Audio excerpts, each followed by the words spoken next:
আজি 128তম নেতাজী সুভাষ চন্দ্ৰ বসুৰ জন্ম দিৱস উদযাপন অন বছৰ দৰে এইবাৰো আমবাগান চাৰিআলিত কৰিছোঁ আৰু কথা হ'ল আজি ৰাতিপুৱা 5 বজাত প্ৰভাত ফেৰী 7:30 বজাত পতাকা উত্তোলন 8টা বজাত নেতাজী মাল্যপন 8:30 বজাত বন্তি প্ৰজ্বলন আৰু 3 বজাৰ পৰা মুকলি সভা আৰু সন্ধিয়া 6 বজাত সাংস্কৃতিক অনুষ্ঠান। এই অনুষ্ঠানেৰে আমি দিনজুৰি কাৰ্যসূচীৰে এই নেতাজী সুভাষ চন্দ্ৰ বসুৰ জন্ম দিৱস পালন কৰিছোঁ আৰু মই এটাই অনুৰোধ জনাম চৰকাৰক অহা দিনত যে আমি জানিব পাৰোঁ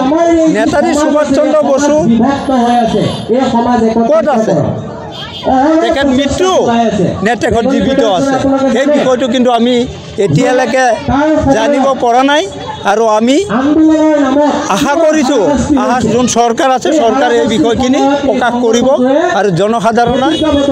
এই বিষয়টো জানিব পাৰিব বুলি মোৰ আশা।